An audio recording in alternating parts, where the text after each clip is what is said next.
Peace be to you. In the previous lesson we said that there is running through God's universe the law that no one shall be crowned unless he has struggled. Certain privileges and gifts and blessings are given to all of us on condition that we fulfill love and the right use of freedom. Anyone who gives freedom to another takes a risk. Whenever a parent gives freedom to a son or daughter, he takes a risk. For freedom can turn out either for weal or for woe. When God made the angels free, he took, as it were, a risk. Actually, some of them used their freedom in order to declare themselves as God. They denied their independence, and thus they forfeited the right to perpetuate themselves in glory and in happiness. We went on to say that there's evil in the world, and we asked at the conclusion of the last lesson that this evil will in some way get to man. God now takes another risk. He makes man. He makes him free. And he made man free, as we said in another lesson, because God wanted to make a moral universe. And it is impossible to make a moral universe without making a free universe. We can be virtuous only in a universe in which it is possible to be vicious. In a certain sense, we are less free than freeable. I should have put that the other way around. In a certain sense, we are less free than freeable. Is that the way I put it? We make ourselves free. In other words, by the right use of freedom, we do perfect our personality. If we abuse our freedom, we become less and less free. Anyone, for example, who is addicted to vices becomes the slave of vices. Anyone who becomes a communist becomes more and more subject to dictatorship.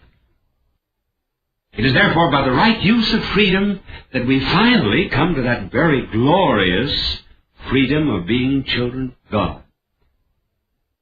The whole purpose of education is to train everyone to use freedom rightly. Hence parents offer encouragement to their children to choose good rather than evil. And that is what God did at the beginning. God gave to man certain blessings and privileges which would be his on condition that he used his freedom in the way that would perfect his personality. God would not force his blessings down anyone's throat. Regardless of how much you like ice cream, you certainly would not want to have it jammed down your throat. You are never happy doing things you do not want to do. All freedom, therefore, implies a choice, and choice implies alternatives, and so God gave man a choice. Our first parents were put into the Garden of Paradise, an Eden of pleasure and of joy. Now forget the story of the apple, and do not think of the fall of man and the trial in the Garden of Paradise merely in terms of an apple. As a matter of fact, Scripture does not mention an apple at all. The word apple came into it simply because there happened to be so much correspondence in Latin between the word for evil and the word for apple.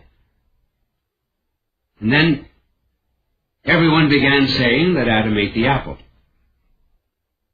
What is mentioned is a fruit. God gave our first parents certain gifts. Now that is important. Gifts. They were not given permanently.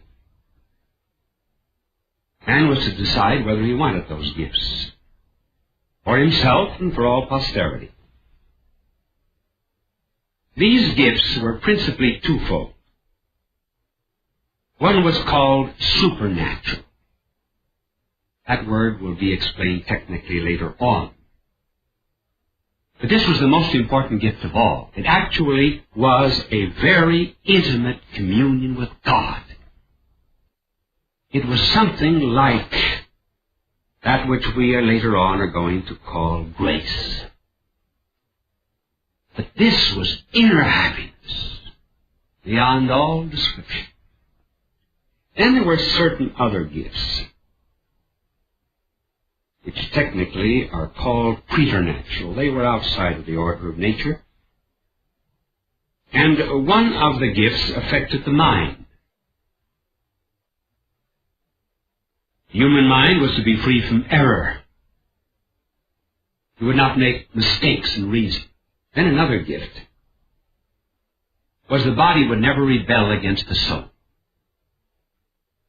There would never be carnal temptations.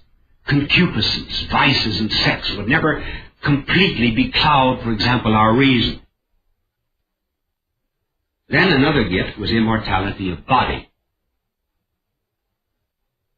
The body would never die. The soul is naturally immortal. Now, all of these gifts, God said our first parents would possess, and the gifts would pass on to all mankind if the representative of mankind, namely Adam, chose freely those gifts. So he was put to a test. The test was love. That was all. He would have to prove that he loved. Now, how do you prove you love anyone? Saying so? Certainly not. There are many who say they love God, but they do not love Him. The only way we really prove love is by a choice. Every act of love is not only an affirmation, every act of love in a certain sense is a negation. In courtship, a young woman might say to a young man who was asking for her hand and her heart, "How do I know you love me?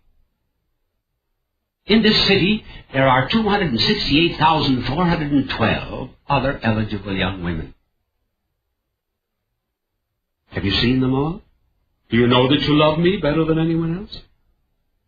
The young man, if he was rather skilled in philosophy, might say, "Yes, in a certain sense I do. But the mere fact that I choose you, I negate all of them." In the garden there was a choice. And the choice was expressed in terms of trees. The tree of life and the tree of the knowledge of good and evil. Now there were other trees in the garden, all of which gave great pleasure. But these were the important ones, because they involved decision, alternatives. God wanted man to eat of the tree of life, namely, to keep in constant union with his divine life. Never to cut that canal between the two. The other tree, which God did not want man to eat, was the tree of the knowledge of good and evil. That was a kind of a human approach, inasmuch as it assumed that happiness consists in knowing evil just as well as good, knowing a cancer as well as health, knowing blindness as well as vision. The choice that was given to our first parents was therefore a choice between the tree of divine life and the tree of the knowledge of good and evil. The alternative was a choice between a fruit and a garden, a part and a whole, something that is really involved in every temptation in the world. Was there anything unreasonable about this trial? Is not life filled with abundant instances of receiving rewards on condition of love?